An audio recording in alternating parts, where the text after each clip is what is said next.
महाभारत में कीचक का वध कैसे हुआ। महाभारत की एक रोमांचक और साहसिक कथा जब भीमसेन ने द्रौपदी के अपमान का बदला लेते हुए कुख्यात कीचक का वध किया। जानिए इस अद्भुत प्रसंग की पूरी कहानी। इसे मिस न करें और वीडियो अंत तक ज़रूर देखें। अगर आपको ये कथा अच्छी लगे तो हमारे चैनल को लाइक, शेयर और सब्सक्राइब करना न भूलें ताकि आपको ऐसी ही और रोचक कहानियाँ मिलती रहें। पांडवों के 13 साल के अज्ञातवास के दौरान वे अपने आप को कौरवों से छुपाने के लिए अपना भेष बदलकर विराटनगर में जाते हैं। पांडव और उनकी पत्नी द्रौपदी वहां सेवक की तरह रहते हैं। युधिष्ठिर राजा विराट के मंत्री कनक के रूप में कार्य करता है। अर्जुन बृहन्नाला नाम के किन्नर के रूप में वहां की राजकुमारी उत्तरा को नृत्य सिखाता है। भीम राजा बल्लाव के रूप में खाना बनाने वाला होता है। वहीं नकुल भामृंदी के रूप में घुड़सवार और सहदेव तंत्रिपाल के रूप में चरवाहा होता है। पांडव पत्नी द्रौपदी सैरंध्री मालिनी के रूप में वहां की रानी सुदेशना की दासी होती है। कीचक विराटनगर का सेनापति और महारानी सुदेशना का भाई होता है। कीचक बहुत जिद्दी किस्म का आदमी था। वो जो चाहता था पाकर ही रहता था। उसने कभी अपनी जिंदगी में ना नहीं सुना था। कीचक एक बहुत आकर्षित आदमी था। सभी राजकुमारियां उस पर मरती थी। कीचक एक बार अपनी बहन सुदेशना से मिलने उसके महल में गया। वहां उसने उसकी दासी मालिनी द्रौपदी को देखा। द्रौपदी के रंग रूप को देख कीचक पागल ही हो गया। वो अपनी सारी पत्नियों को भी भूल गया जो उसके साथ रहती है। कीचक ने मन में ठान लिया कि वो उसे पाकर ही रहेगा। कीचक ये बात अपनी बहन सुदेशना को बताता है और मालिनी को उसके पास भेजने को कहता है। द्रौपदी कीचक के पास जाती है और मदिरा का पात्र देती है। कीचक उसे पीछे से पकड़ लेता है और बोलता है कि वो उसे अपनी रानी बनाना चाहता है। द्रौपदी अपने आप को छुड़ाकर गुस्से में कीचक से कहती है कि वो उससे दूर रहे, अन्यथा उसके लिए अच्छा नहीं होगा। ऐसी आवाज़ सुनकर कीचक चकित हो जाता है और उसे शक होता है कि मालिनी एक मामूली दासी नहीं बल्कि किसी बड़े घराने से ताल्लुक़ रखती है।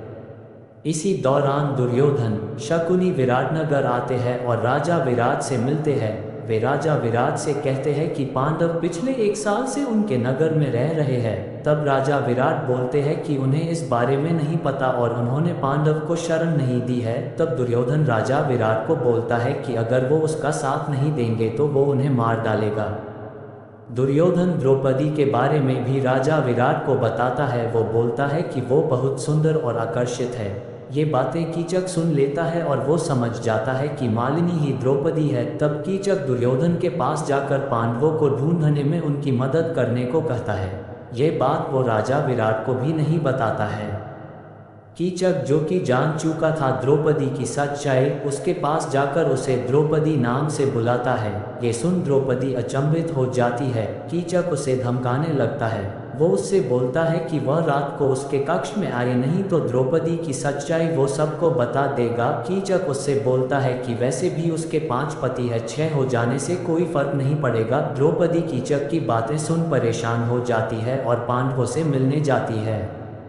अर्जुन बोलता है कि कीचक को द्रौपदी के साथ साथ इस राज्य की भी लालसा है। वो राजा विराट की जगह खुद राजा बनना चाहता है। तब पांडव मिलकर कीचक को मारने की योजना बनाते हैं। कीचक विराटनगर का राजा बनने की बात दुर्योधन और शकुनी को बताता है। वो उनसे बोलता है कि वे राजा विराट से युद्ध कर उसे और उसके बेटे उत्तर को मार डाले ताकि वो राजा बन जाए।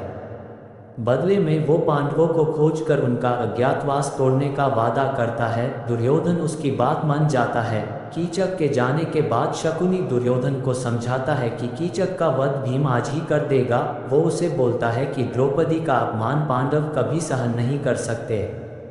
शकुनी दुर्योधन को बोलता है कि आज जब भीम कीचक का वध करेगा तब वहां के शोर से हम समझ जाएंगे कि युद्ध कहां हो रहा है और वहां जाकर भीम और बाकी पांडवों को पकड़ लेंगे। शकुनी को यह नहीं पता होता है कि अर्जुन के पास एक योजना होती है अपने अज्ञातवास को बचाने के लिए। योजना अनुसार द्रौपदी कीचक को अपने कक्ष में बुलाती है। कीचक वहां आता है और द्रौपदी को लेटा हुआ देख उसके पास जाकर उसे पकड़ लेता है। वहां द्रौपदी के रूप में भीम होता है। भीम अपने बल से कीचक के हर अंग की बारी बारी से हड्डियां तोड़ देता है।